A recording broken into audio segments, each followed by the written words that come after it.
machine in Gaza are the same people who are saying that we can't walk on the streets and express our opinions. So I think that's an act of enormous shame and one that we should call out. Our next speaker is KEREN Rubenstein. Make her welcome. Thanks everyone for coming. It's so great to see you guys all here. So much support. Thank you.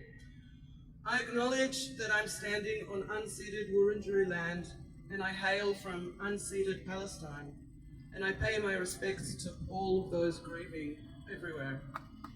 As anti-Zionists, we come together today in mournful respect to resist all forms of racism, including anti-Semitism, anti-Palestinian racism, and anti-Islamism, as well as all forms of unfair discrimination. We've been demonized in the news and called anti-Semitic, along with others that are advocating for universal human rights. Don't believe the news. And don't believe the anti-Semitism envoy. And don't believe the IHRA definition of anti-Semitism that equates these actions. Divisive policies such as these are eroding democracy here, just as Zionism does elsewhere. As anti-Zionists, we know that humans are not divided up into different species. We're all the same and should all be treated the same. These are the core values of anti-Zionism.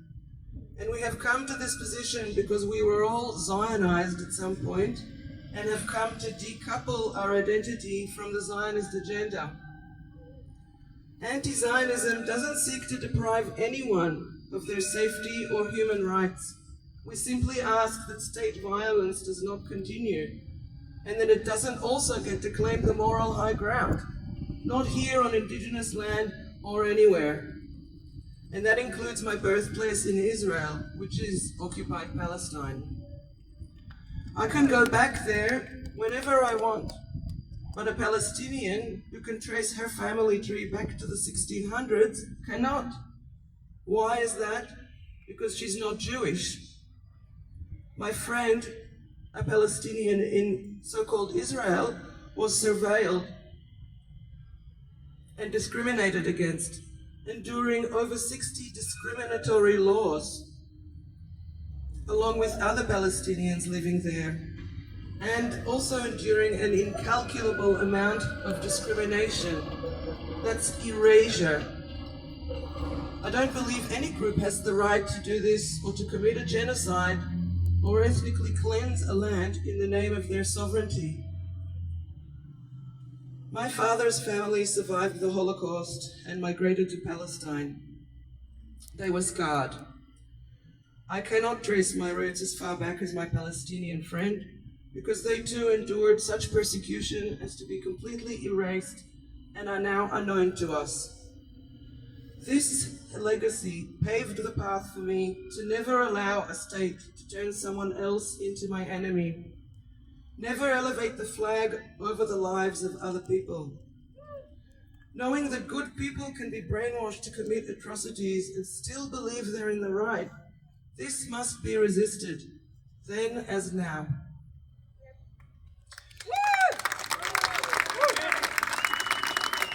Judaism and Zionism must be separated. All Jewish people do not support Zionism, an ideology of Jewish so-called self-determination, because it is abundantly clear that it is a settler colonial project that has come at the expense of Palestinian people.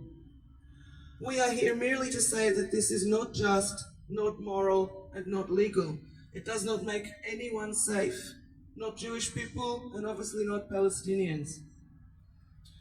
What parallel horror world are we living in where advocating for this kind of fairness and equality is said to be the cause of bloodshed? Has everyone gone mad? No, they're just misguided by Zionism. I refuse to be told which community deserves my mourning and which community doesn't, who's for me and who's against me. Israel doesn't represent me and it doesn't represent Jewish people. It represents Zionism. And insisting that all Jewish people support a genocidal apartheid state is anti-Semitic. and excluding anti-Zionist voices is anti-Semitic.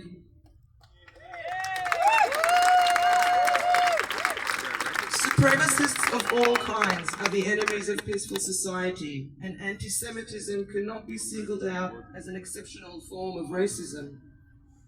The only way to guarantee our safety is to ensure that everyone is safe, uphold the law without bias, and make Australia unwelcome to Zionist ideology as well as other forms of racism.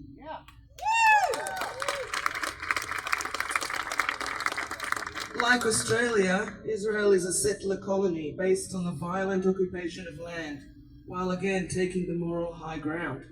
This is gaslighting of the worst sort. Anti-colonial struggle, including anti-Zionism, will exist as long as this ideology and practice of violent supremacy exists. We'll continue to advocate for de-Zionization, for the right to free speech, free dress and free political expression, the right to peaceful protest, and the right to self-defense from violence and oppression. Zionism is a political ideology that seeks to exploit trauma and disregard the rights of others, Palestinians and all dissenters, including people in the Jewish community, and persuade the world that this is in our best interest. We're here to reject this demonstrably false idea. Zionism must go. Jewish people, like all people, can live side by side in a pluralistic and democratic society, and that's all we're here to fight for. Thank you very much.